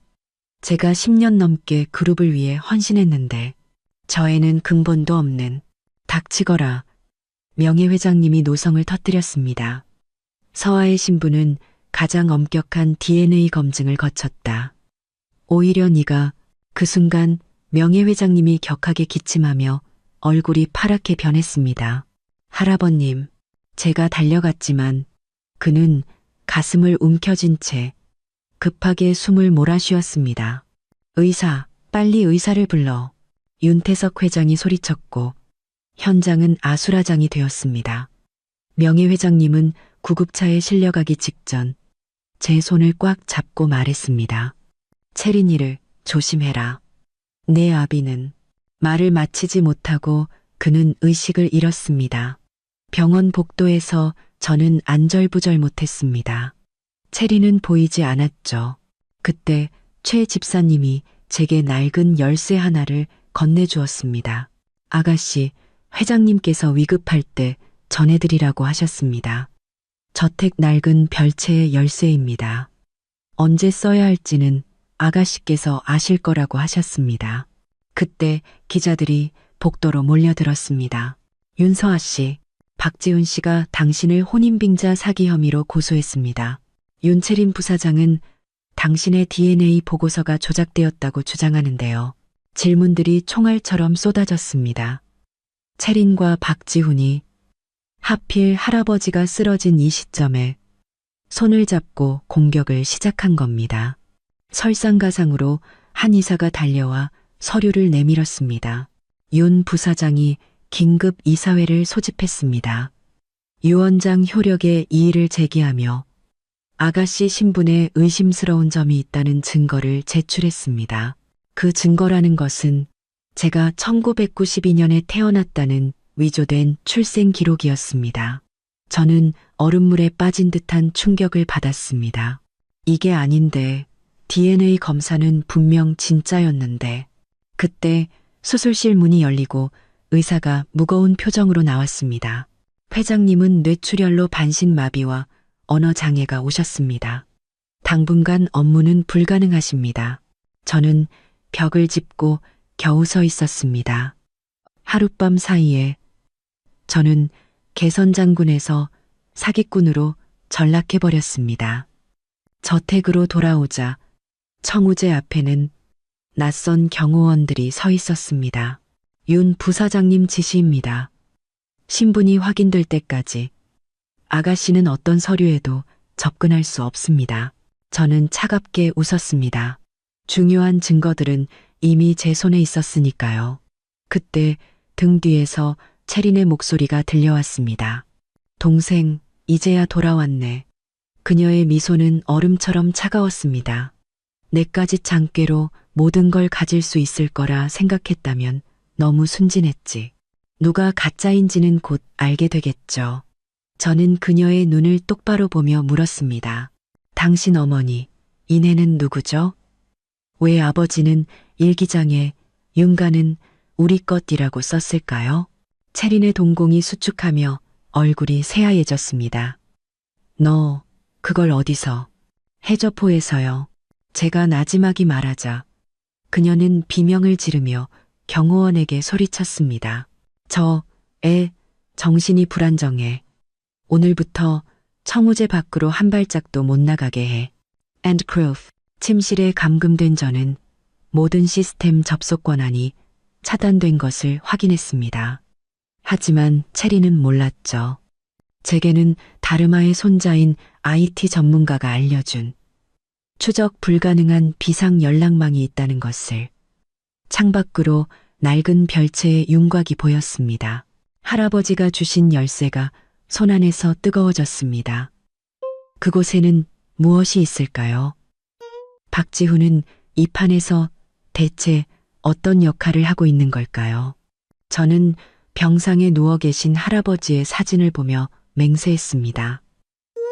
무슨 일이 있어도 그들의 뜻대로 되게 하지는 않겠다고.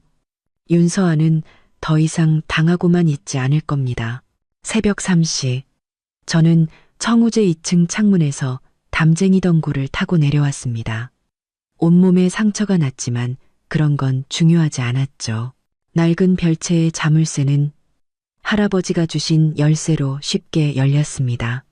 최 집사님의 암시대로 저는 지하 창고로 향했습니다.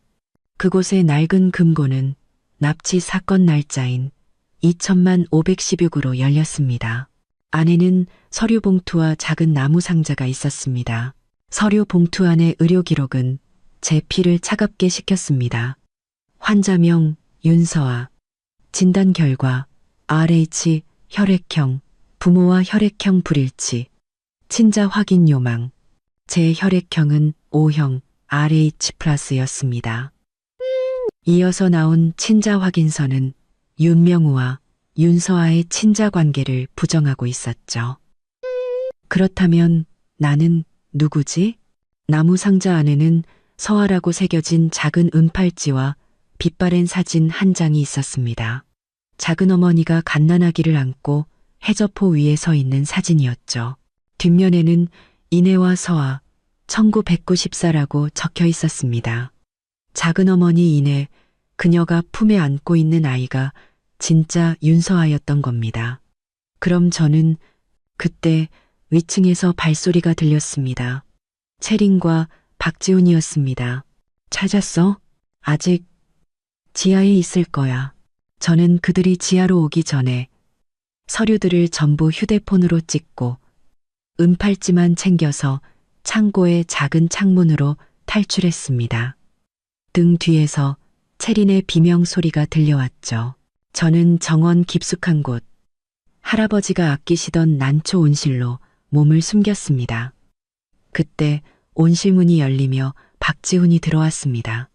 겁먹지 마. 널 잡으러 온 게 아니야.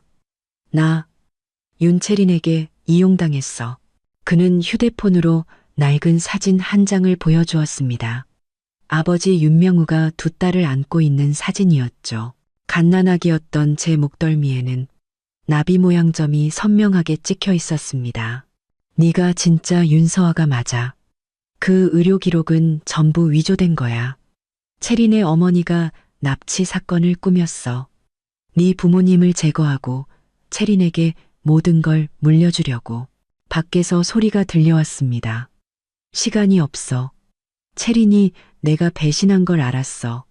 당장 최 집사님을 찾아가. 할아버지가 남긴 편지가 있을 거야. 제가 온실을 빠져나가자 등 뒤에서 싸우는 소리와 함께 퍽 하는 둔탁한 소리가 들렸습니다. 저는 울음을 삼키며 최 집사님의 숙소로 달려갔습니다. 아가씨, 최 집사님은 피투성이가 된 저를 보고 경악하며 벽장 속에서 편지 한 통을 꺼내주었습니다. 할아버님의 편지였습니다. 서아야, 네가 이 편지를 읽는다면 채린이가 움직였다는 뜻이겠지. 진실을 말해주마. 너는 명우의 친딸이 맞다. 하지만 혼의 자식이었지. 납치 사건은 명우의 본처, 즉 채린의 어미가 꾸민 짓이었다. 너와 네 생모를 없애기 위해서. 채린이는 어릴 때부터 그 어미에게 증오를 배웠고 너를 눈엣 가시로 여겼다. 아이야, 윤가의 미래가 내게 달렸다. 최 집사가 도울 것이다. 모든 것이 분명해졌습니다. 저는 아버지의 혼외자였고 채린은 그 사실에 대한 증오로 저를 없애려 한 것이었습니다. 아가씨, 어서 병원으로 가야 합니다. 박지훈 씨는요? 채린 쪽 사람들에게 붙잡혔다고 합니다. 저는 은팔찌를 꽉 쥐고 결심했습니다. 최 집사님, 먼저 윤태석 회장님께 가주세요. 저는 할아버님을 뵈어야겠습니다. 병원 복도는 끝이 없어 보였습니다. 윤태석 회장은 이미 채린이 이사회를 소집해 할아버지를 정신 이상자로 몰아 회장직을 대행하려 한다는 사실을 알고 있었습니다. 채린이가 병원 대부분을 통제하고 있네. 우리 사람이 들어갈 수가 없어.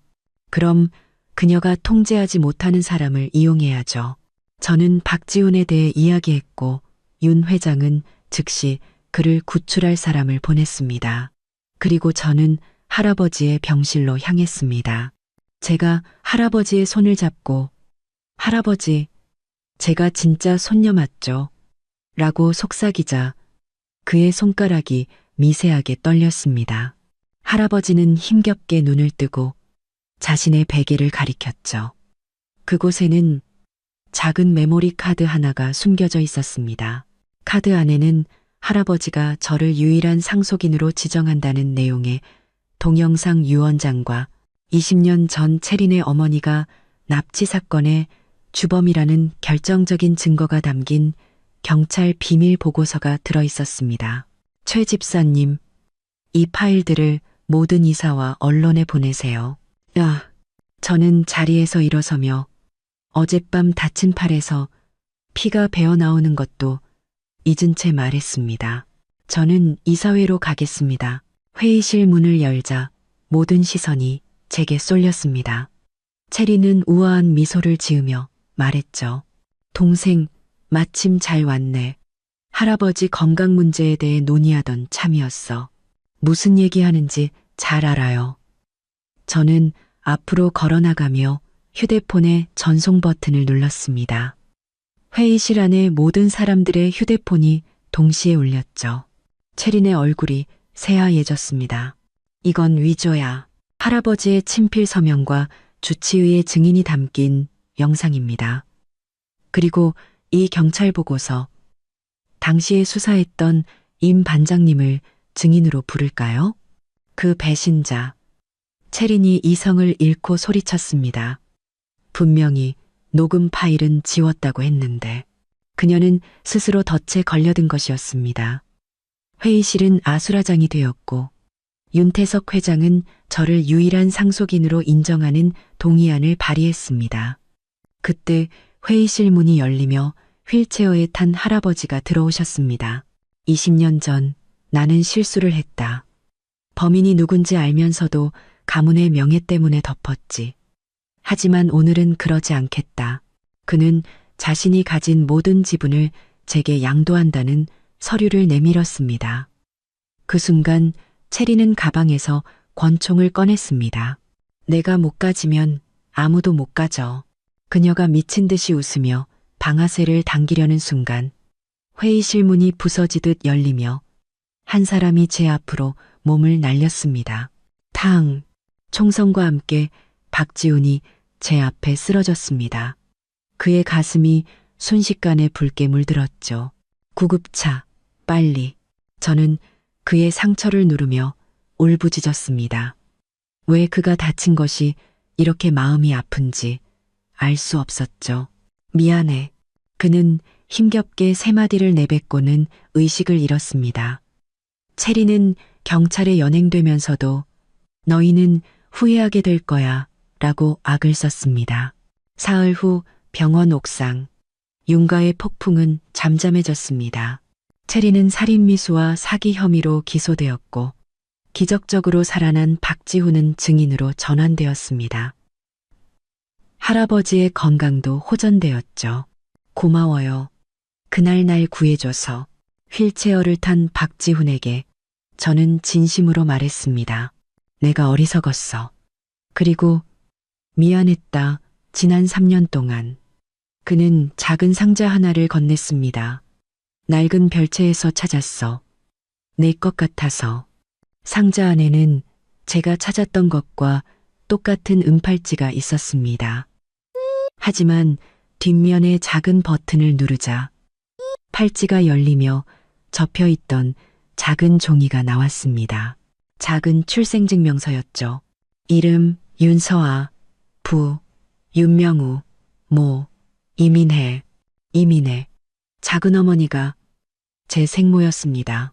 박지훈 씨가 말한 그 기록, 당신이 복원한 거였군요. 당신은 윤명우 회장과 이민혜 여사의 딸이야. 하지만 작은어머니의 자식이라 인정받지 못했지. 납치 사건은 본처가 꾸민 일이었고 체리는 그 모든 사실을 알면서도 당신을 증오한 거야. 그래서였군요. 체린이 저를 그토록 미워한 이유는 고마워요. 몸조리 잘하고 가는 길 평안하길 빌어요. 박지훈은 마지막으로 저를 한번 보고 조용히 떠났습니다. 우리 사이의 진정한 작별이었습니다. 1년 후 1000명 그룹 자선 디너 파티. 저는 짙은 녹색 드레스를 입고 연회장 중앙에 서 있었습니다.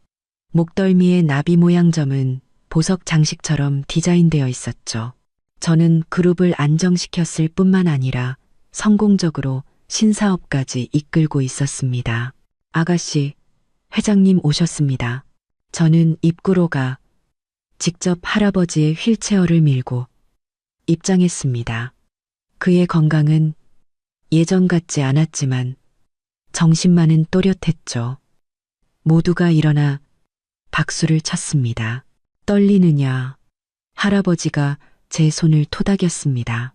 할아버지가 곁에 계셔서 괜찮아요. 저는 단상에 올라 1000명 그룹의 미래 비전을 발표했습니다. 객석에서는 한 젊은 외교관이 따뜻하고 존중 어린 눈빛으로 저를 바라보고 있었죠. 우리는 몇 달째 좋은 만남을 이어오고 있었습니다. 파티가 끝나고 그가 차까지 저를 배웅해 주었습니다. 윤서아 씨의 연설은 아주 인상 깊었습니다. 고마워요, 피에르 씨. 다음 주 전시회 가이드 잘 부탁드려요. 차창이 올라가고 롤스로이스가 밤속으로 미끄러져 들어갔습니다. 저는 창밖의 화려한 도시를 보며 1년 전 폭우가 쏟아지던 밤, 집에서 쫓겨났던 제 모습을 떠올렸습니다.